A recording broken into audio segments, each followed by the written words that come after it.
Pursuant to Office of ONI Retrieval and Acquisitions Inquiry of 26 September 2552. The following is a target profile of Thel Vadami, Supreme Commander of the Covenant Fleet of Particular Justice, compiled by Lieutenant Commander Locke. First confirmed contact with Vadami came in 2535 on an unofficial human colony known as the Rubble. After-action reports from civilians, as well as Spartan Units 006, 111, and 120, suggest that Vadami was at that point a relatively minor functionary of the Prophet of Regret. Spartan 006 engaged Vadami in combat on the Rubble. Both parties survived the encounter.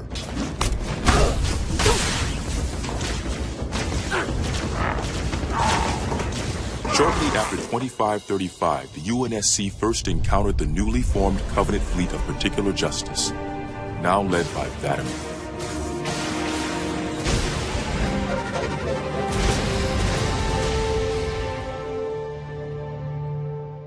Review of early engagements with this fleet show that it quickly grew in size from 5 to nearly 60 ships as Vadami cut a path through many human systems. ONI Section 3 made multiple attempts to anticipate or even track Vadami's movements at the cost of a number of operatives' lives. Vadami eluded all such efforts, and he continued his unpredictable and devastating campaign. Vadami also stands out from other Covenant commanders in the frequency in which he takes a personal role in ground assaults.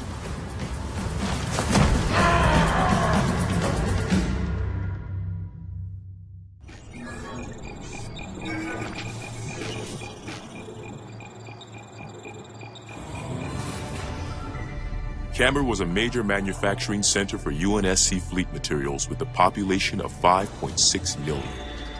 After discovering Camber's location, Vadami penetrated the early warning perimeter without alerting UNSC forces and began his ground and orbital attacks before most of the planet knew they were in danger. While 17 of his ships bombed key defensive positions, Vadami led a group of elites in a personal assault on UNSC System HQ.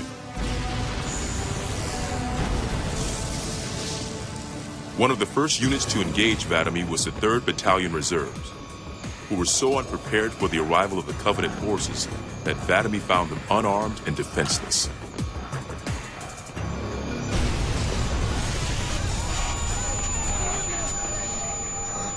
In an unexpected display of what appears to be honor, Vadami allowed the 3rd to finish gearing up before engaging them in combat. While we've had multiple reports of a strict system of honor and ritual behavior followed by the elites within the Covenant, this is the first recorded example of such honor being shown to human opponents. But even given the chance to defend themselves, 3rd Battalion losses were complete.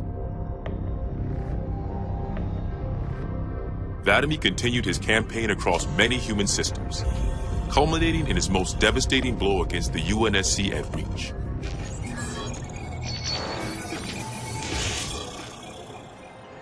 Vadami's most recent and damaging blow to the UNSC was the fall of Reach. ONI has still not been able to fully determine how Vadami located the planet, and once again, he caught us completely by surprise when his forces arrived in orbit and on the ground. Vadami is responsible for over 1 billion total casualties and the loss of at least 7 human planets. His forces have defeated all UNSC counterattacks at the cost of 123 fleet vessels and over 23,000 personnel.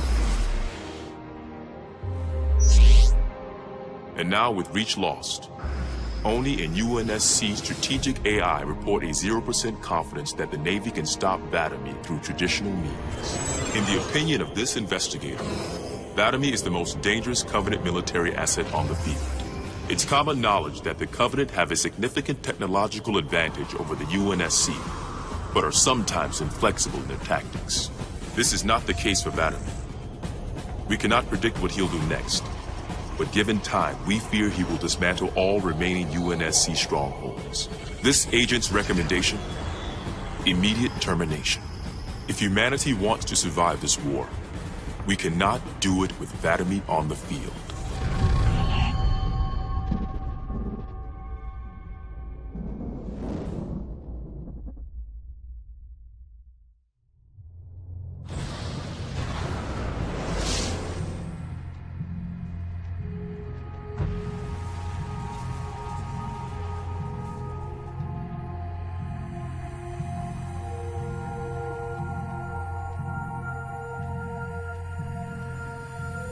quite unacceptable.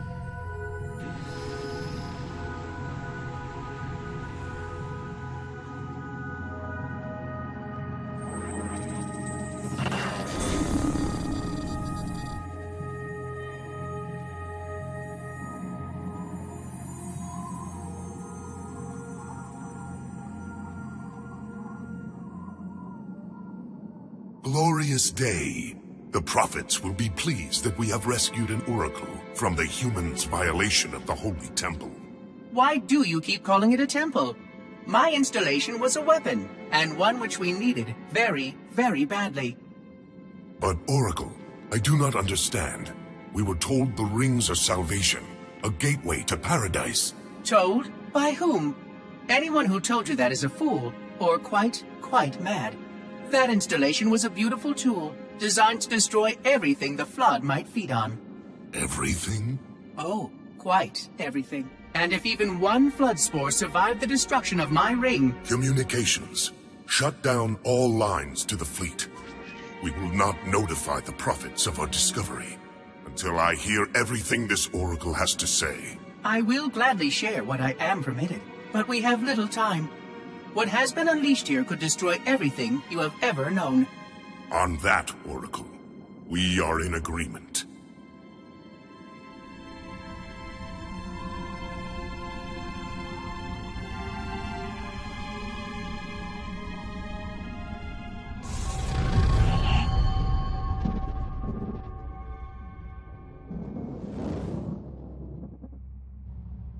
Your actions do not make sense.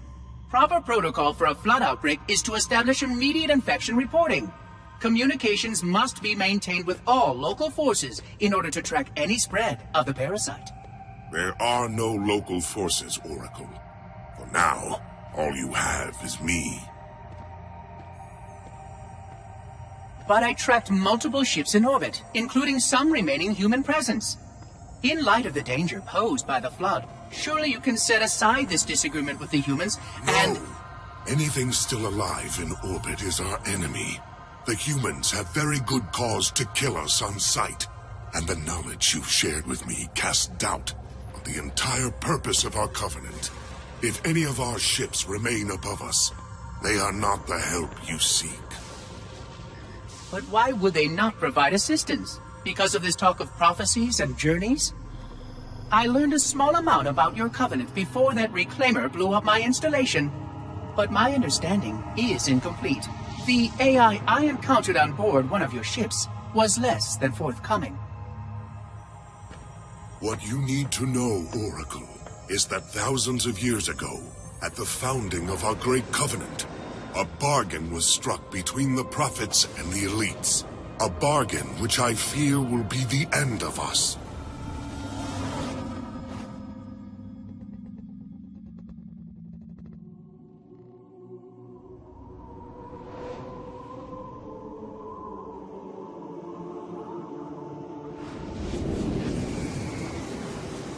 Regarding the history of the Covenant and its glorious founding species, the Sanshayum and Sanghili, the record of punished deeds would not be sufficient without a word on the Arbiter.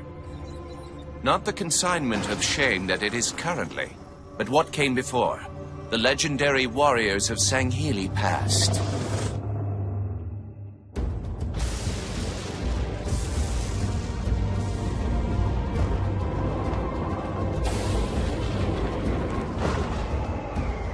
Long before the Covenant, the Sanghili ruled their world with pride and vigilance, surviving the perils of both land and sea. These were the arbiters of old, part king, part judge, warrior rulers, unlike any of which would follow. When we arrived on their frontier world of Ulgathon, the cost of life was severe. Led by a mighty Arbiter, the Sanghili resisted our entreatment with ruthless force, leading to decades of war.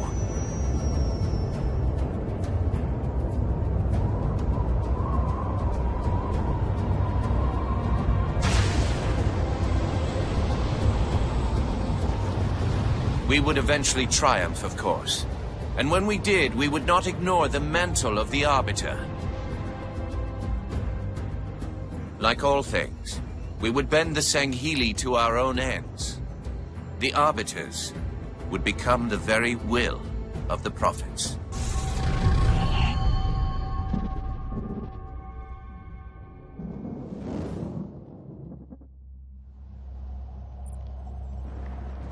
For generations, our holy arrangement put the Prophets in charge of religion and technology. The elites led our military forces to convert new species and find relics such as your halo.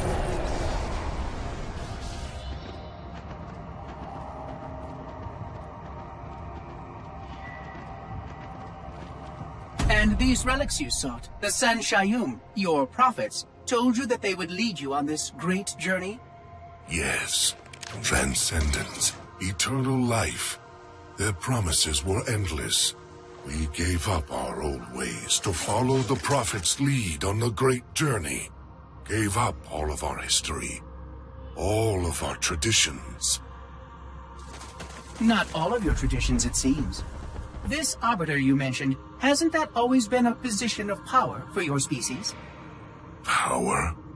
It was long ago. An Arbiter was once the pinnacle of our people, leader of the clans, and master of the battlefield. But then, an Arbiter committed heresy, and an example was made of him. Heresy? He challenged the word of the Prophets. Challenged and lost.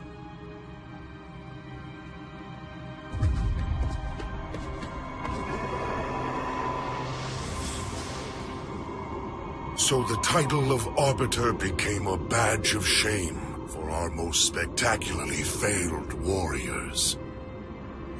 Yes. They were accomplished manipulators. Back before the firing of the array. I see at least that hasn't changed. Manipulators?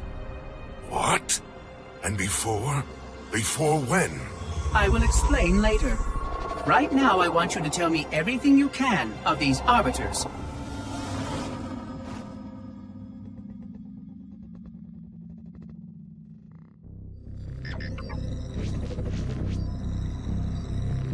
Our holy city was not always as it is, nor was the Covenant.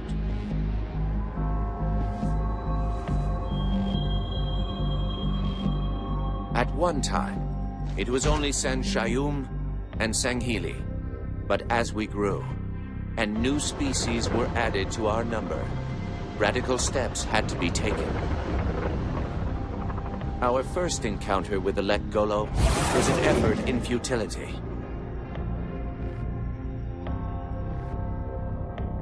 The blasphemous creatures had devoured a Forerunner orbital, shattering its remains into 1 trillion pieces. What was left became the Rings of Te.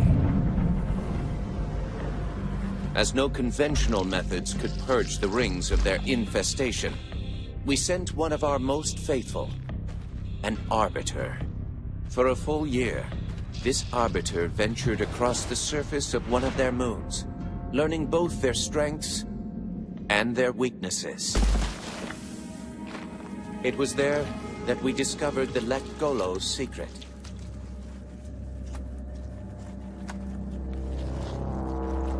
Although some of their kind rightly bore the blame for the orbital's desecration, others had only devoured around the Forerunner materials. And with reasoning and much labor, these could be used to serve the Covenant. And by these means, the great Arbiter had given us one of our most sought-after treasures, access to innumerable processing pathways of the mighty Forerunner Dreadnought, and to the many secrets it held.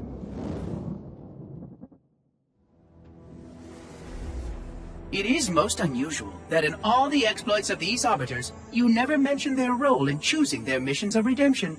There is no role, Oracle. Once one of our commanders becomes an Arbiter, he belongs to the Hierarchs. These Hierarchs, They are the same high prophets who control all the holy relics you collect from my time. The same? And they use these relics to build your new weapons and bring you the word of your gods? It has always been so. Interesting. Am I a holy relic? I do not understand. Because I am certainly not a god. I am a tool, as is this mining platform you stand upon, as was the installation that once orbited the planet. The Forerunner's technology is lasting and indeed quite powerful, but I'm quite certain they would have told me if I was infused with some kind of divine power. I suspect some of your prophets may have been quite aware of how much divine inspiration tools such as myself could provide. And you never questioned these proclamations. Even your mightiest warriors, these Arbiters, never questioned? Questioning was what brought shame to the word Arbiter long ago, Oracle. How disappointing. I fear now that there are many questions we should have been asking for a long, long time. I would be more than happy to answer any such questions, but I have a few more for you. Continue your tale of these Arbiters.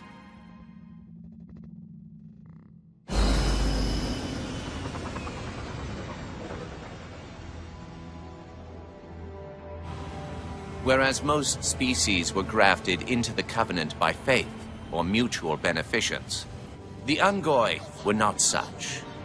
Their kind was brought into the fold by force, and it was by force that they were held captive. Their world had no prayer against our might and majesty, and their peoples were quickly laid low, many of them brought into subjugation.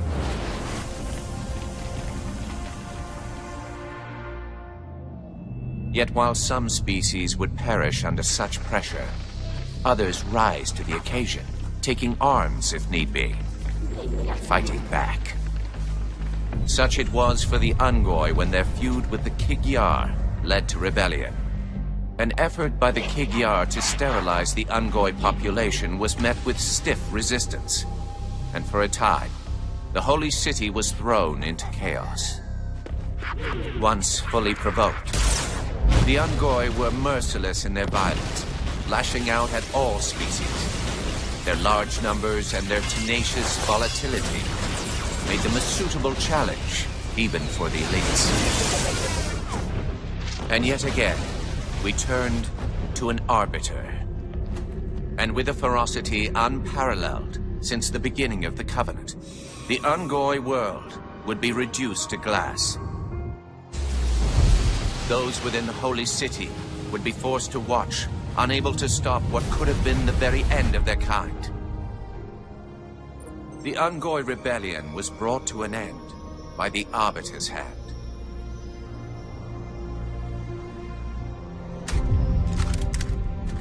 Their world was not completely lost, and those who survived within high charity found some measure of mercy. They had proven their worth in combat, and would now serve alongside the Sanghili in battle.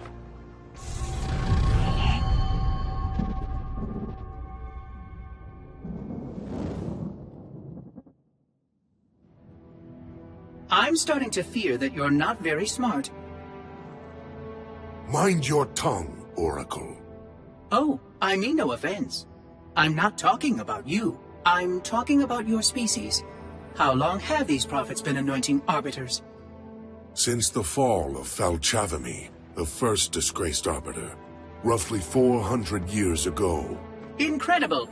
And in all this time, it never occurred to you how convenient it was that your prophets were able to find a powerful, capable leader among your people, who happened to suddenly commit a terrible blasphemy every time the power structure of your covenant was threatened.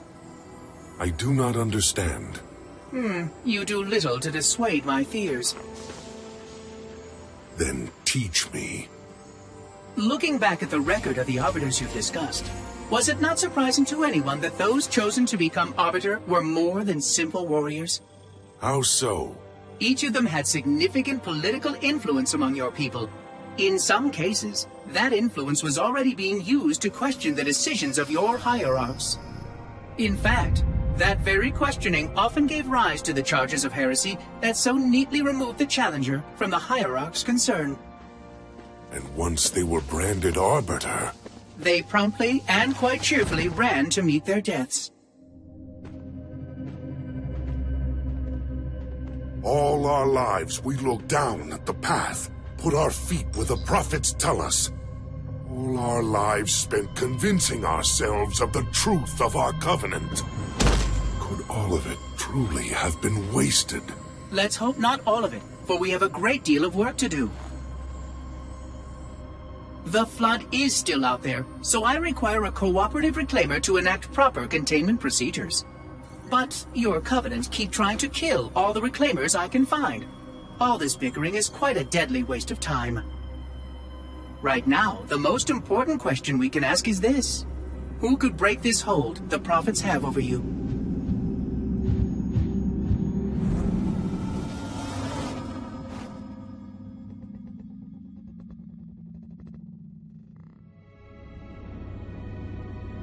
The history of the Arbiter is one of both legend and infamy.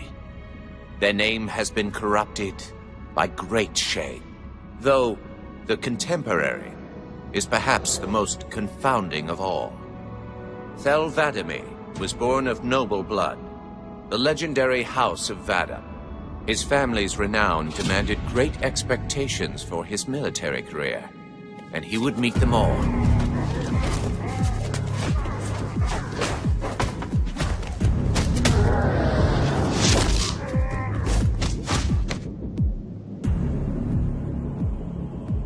One of the youngest to achieve the status of shipmaster, and one of the youngest to gain the rate of supreme commander. In our campaign against the humans, few have risen to renown as 'Vadamee.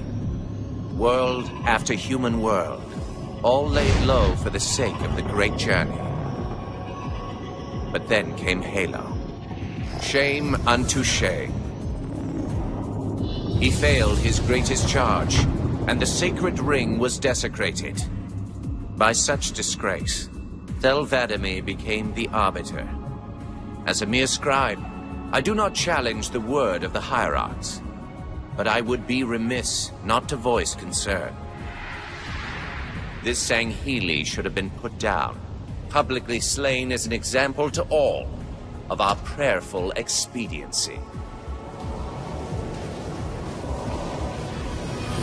With the discovery of a second ring and the changing of the guard, all things are in jeopardy. Will this Arbiter remain loyal? Or will he stand with his people as they are abolished by our newfound might?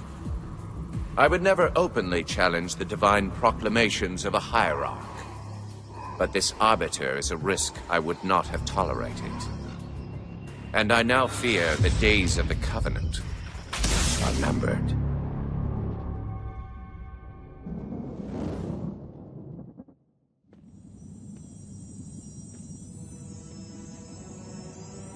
The only one I would trust with this information is probably dead right now. He was commander of the fleet that brought me to the system. Thel 'Vadamee was his name. But after hearing you tell of the destruction of the ring, I cannot believe that he still lives. His orders were to secure the ring, to prepare it for the arrival of the hierarchs. 'Vadamee never fails in his duties.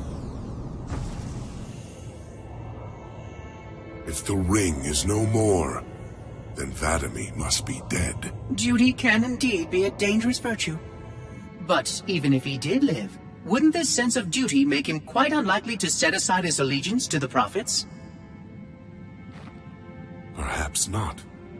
And he would never betray our people.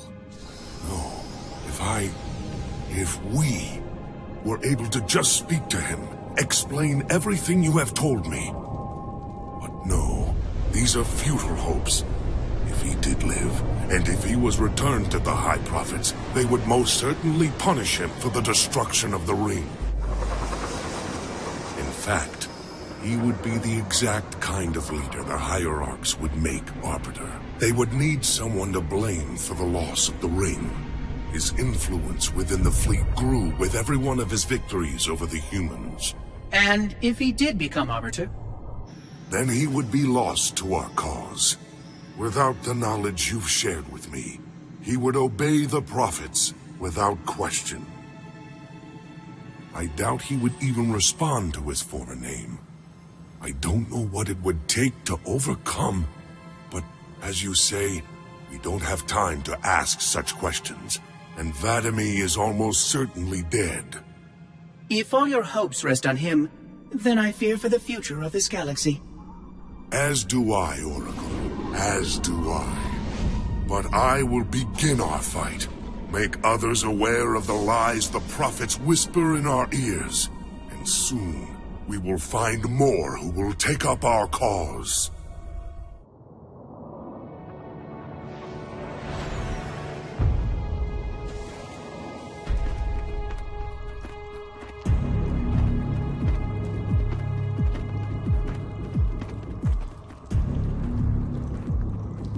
Activate the Kindler. Make haste. We have little time.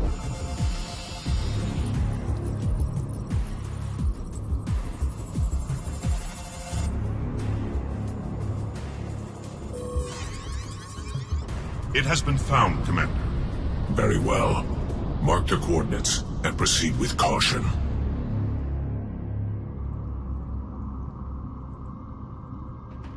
And to think, it has been under their noses all this time.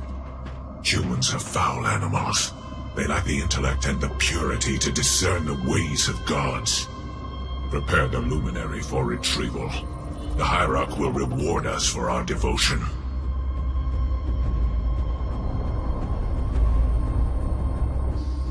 Well done, Commander. Do you know what you found? A luminary Hierarch. A divine instrument. It is more than that, Commander. This is the one spoken of in the prophecies. It lights the sacred path.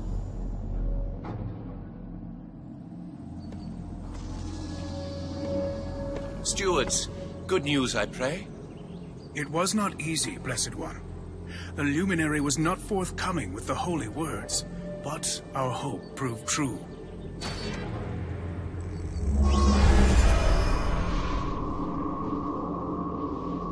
The sacred rings.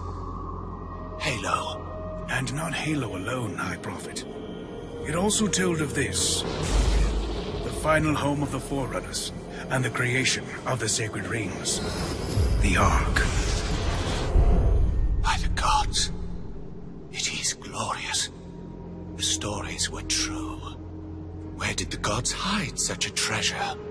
It lies far beyond the borders of our galaxy. Accessible only by way of portal. The one portal the Luminary spoke of was here. The Forerunners called it Erde Tyrene. Our calling is clear. We must go there at once. We will take the ships in our command and go to this world immediately. This Erde Tyrene. Take heed, brothers.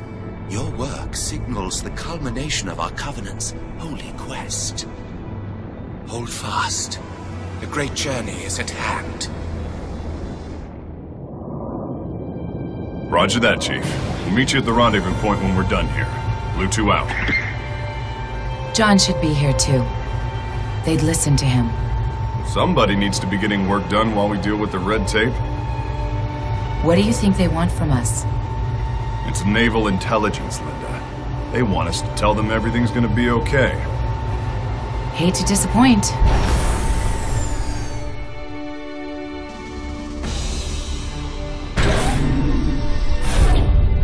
Blue Team. Where's the Master Chief? He asked that I answer the Council's questions, sir. We've been reviewing your report. You found a Covenant command and control station. It says here they were amassing an invasion fleet of more than 500 ships. The station was sufficiently disabled, but the threat is still out there. I have the report, but for the record of this council, What was this fleet's intended target, Spartan?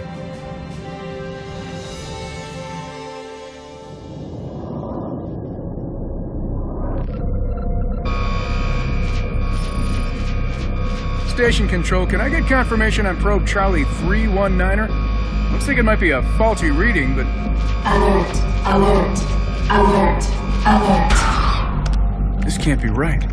C319 is active and functioning properly. Station! Alert home flight!